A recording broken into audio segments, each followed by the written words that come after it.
Hello everyone and welcome back to RogueFluff's hard mode leveling guide. Today we have a special episode. We are going to the Darkmoon Faire. Now in case you don't know what the Darkmoon Faire is, it is basically a fair that happens once a month for 1 week.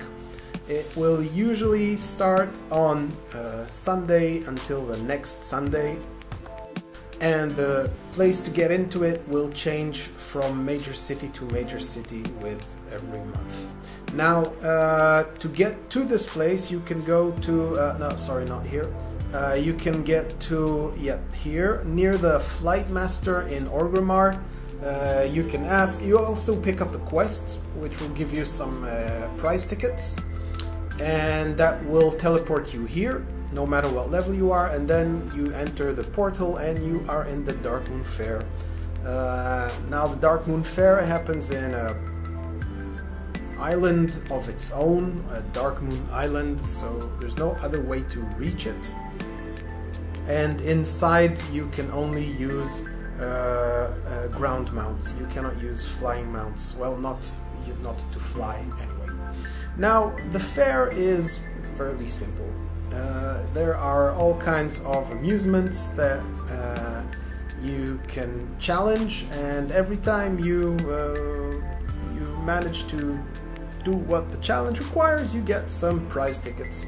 And with these prize tickets you can buy all kinds of cool shit, like transmog gear, like heirloom gear, like all kinds of potions and elixirs that are really nice. And yeah, let's just start looking around and I'll explain everything as we go about it. So first of all, you should hand in your quest and get your free tickets.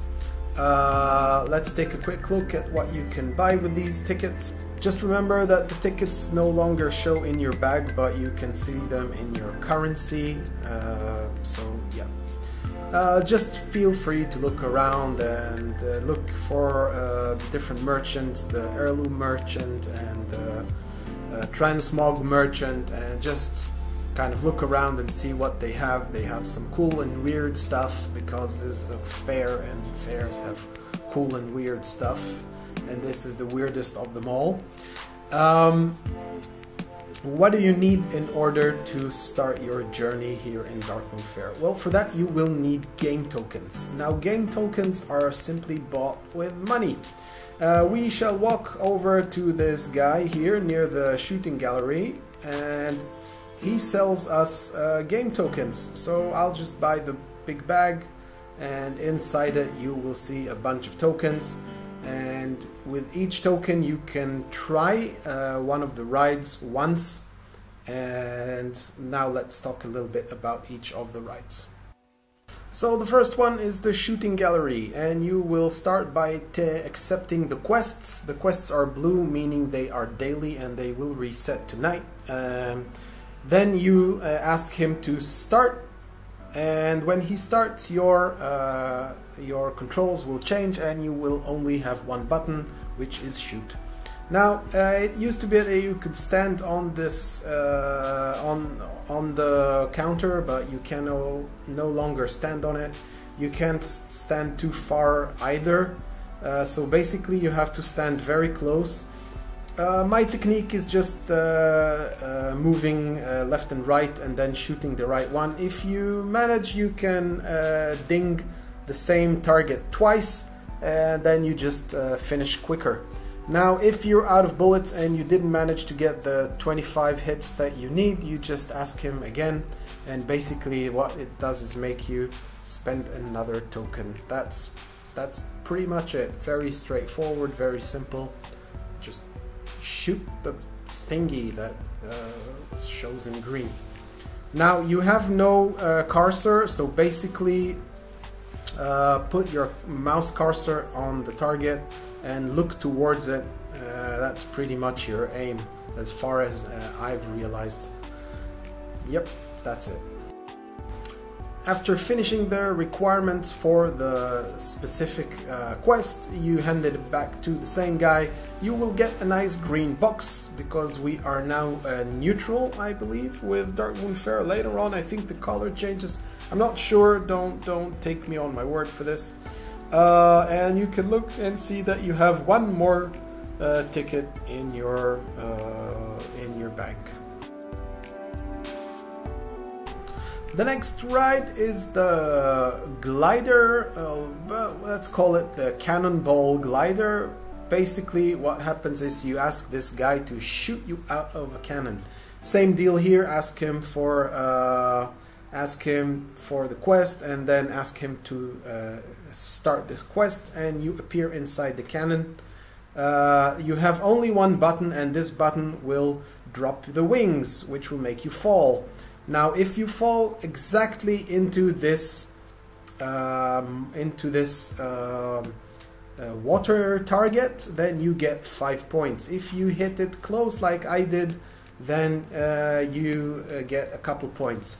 The guy on the shore will teleport you for 10 silver back to the cannon, so if you didn't finish the entire 5 points, you can just try again.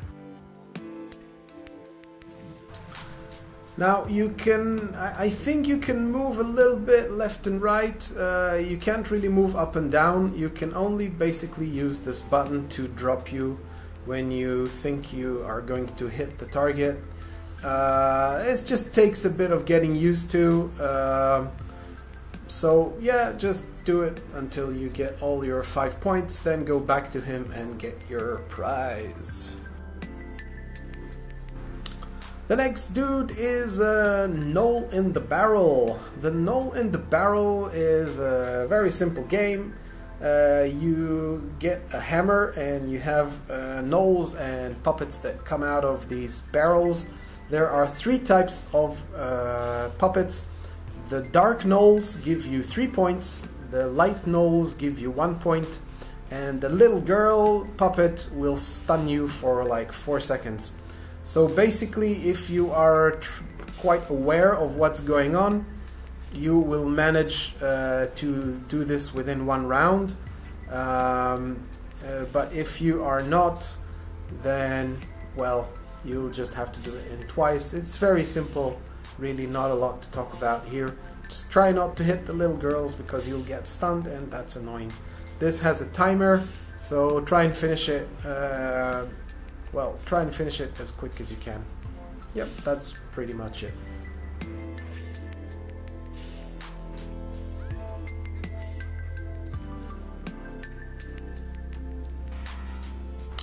The next ride is the Steam Tonk operator. You're basically shooting with a remote control Steam Tonk. What you have to do is turn around and shoot these green targets. You have to look out for the other tanks, which are either other players or kind of NPC blimps that will try to knock you out.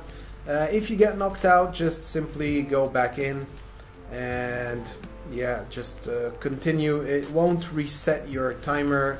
It won't reset your count as it used to. So if you get knocked out, just simply pay another token and finish up the quest. You have 2 buttons, one which is shoot, which will just shoot forward, or if you choose a target then it will shoot at the target, and the other button is your boost, which will just speed you up. So yeah, it's pretty straightforward.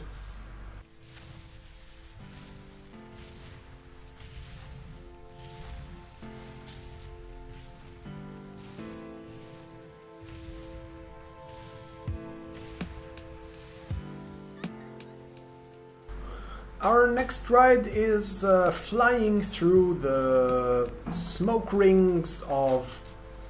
yeah, they'll just flying through smoke rings. So you ask this guy and he sends you up with these rings, with these wings, and every smoke/fiery ring that you go through will give you a buff that will make you go faster. So I know it looks like there's a path, but there isn't. You could try and catch a couple which are close to each other, but generally I would recommend to just stick around close to the camp and not go too far, because if you lose the buff, you simply parachute down. I wasn't recording the first time I did it, so I'm just doing it the second time before I hand it in. I think you have to catch like 30 rings or something. Again, this is accumulating, and you don't have to do them all at once if you get dropped out. So yeah, that's pretty much it. You can later go back to him and hand in the quest.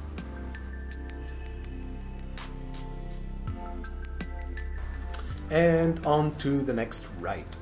The next ride is throwing a hoop onto a turtle, and I know this one seems like the easiest one of all, but there's a trick to it, and if you don't know the trick, then you are fucked, because you're gonna spend quite a long time here trying to throw and it never hits, and you throw and you think like, oh, and it never hits. And the reason is it never hits is that there is a very long cast time between the time that you throw your ring and the time that it hits the point where you are aiming with your cursor. So if you look closely, what you'll see is that the turtle is basically going in a star pattern. From the center, he's walking towards some kind of direction, then turns around and runs back to the middle. So what you want to do is figure out this middle point and put your cursor over there and press it. And then you should only throw the ring while in the second you see him running around and coming back. Because the time it takes for him to run back, whether it's farther away and he runs fast or closer and he runs slow, is the exact time that it takes you to cast the throw ring. With this in mind, you should probably do the 3 hoops in like 3 tries or 4, so yeah, that's quite simple.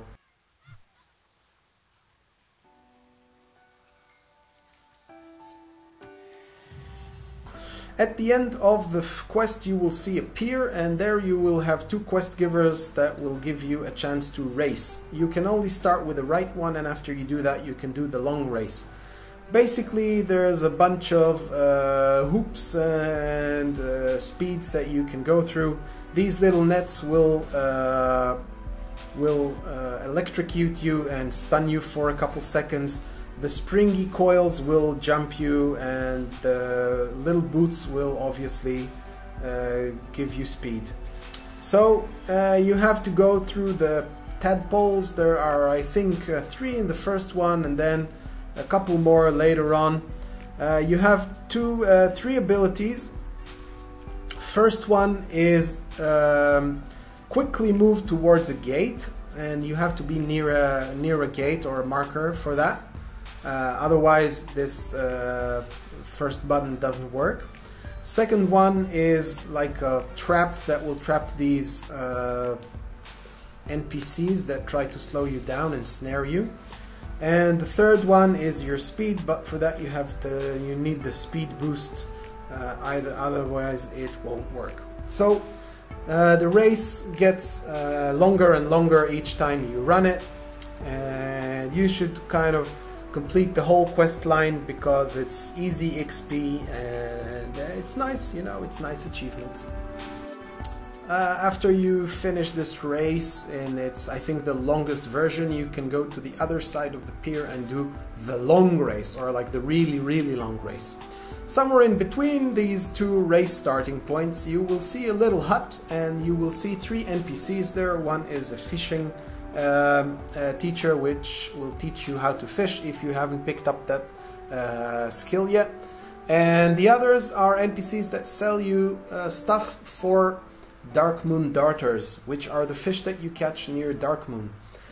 I really recommend doing this because while Darkmoon Faire is live, these fish go for very high prices at auction.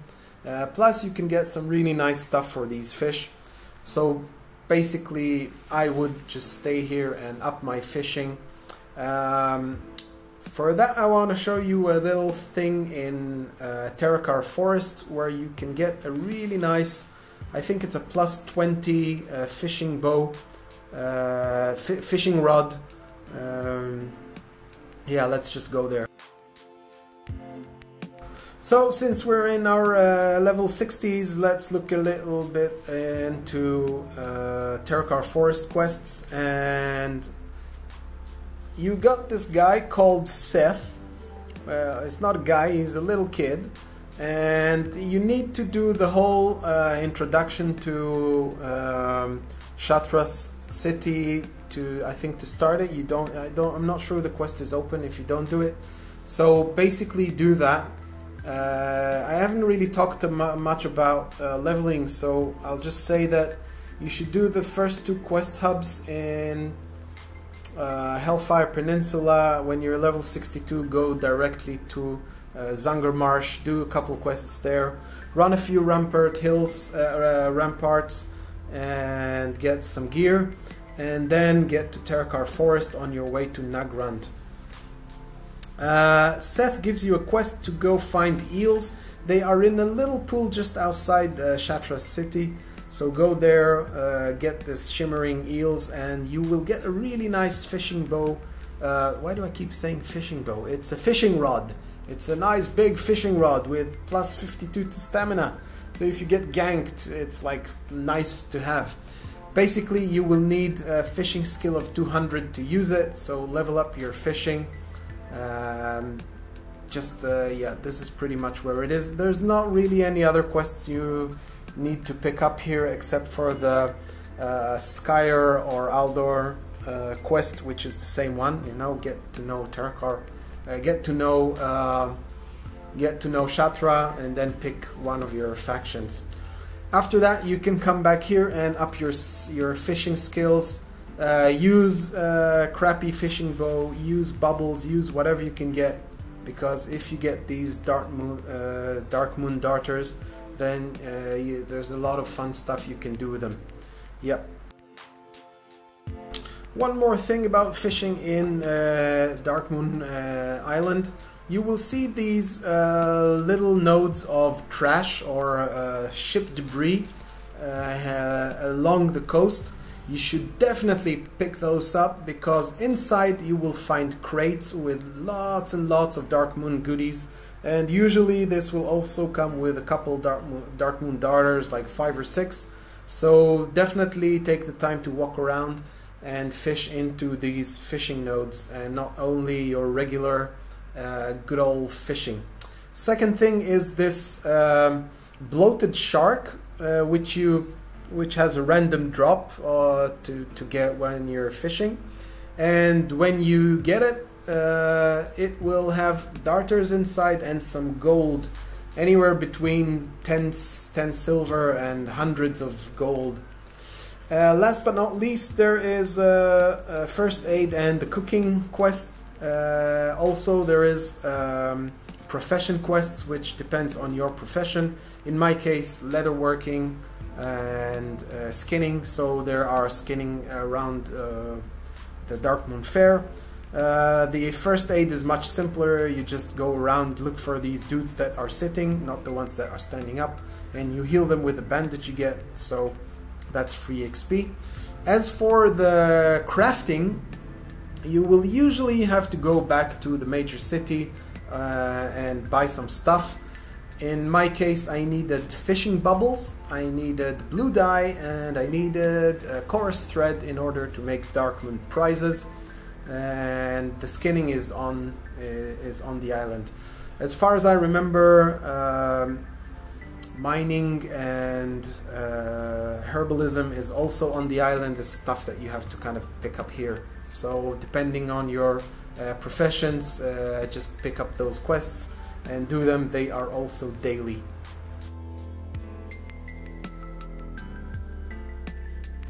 So this pretty much sums up Darkmoon Faire. If you have by any chance leveled pets to level 25, and I don't mean one, I mean like a bunch of them, and they are really strong, then you can try the beating the pet trainers here in Darkmoon. I can't beat them with my pets yet, because I haven't really invested a lot of time in them. I have several 25 level pets, but they are not the best, and I still need to give that some more time. Just before we leave, I want to show you one last thing, since we changed a bit the concept of this leveling guide. At around level 64 you can enter Nagrand Forest. Nagrand, it's not Nagrand Forest, no, Nagrand. And in there you will find Hemet Nessingway's Safari expedition. I haven't talked about him much, but basically he's been around since vanilla. You will always find him where it's very green and lush, and there is a lot of game, meaning a lot of weird animals that you can kill. Now, if you have picked up leatherworking like I have, you should definitely do this whole quest line, because it's a shitload of leather and it's really nice and relatively easy XP. So pick up the quests. There are 3 stages to each one of them, so pick all 3 together while you're doing other quests in Nagrand. And basically I would do this, and I would do the Ring of Trial, which is at the northwestern side of the map, of the Nagrand map. You don't need to start any quests for that, you just need to go there and be, I think, level 65.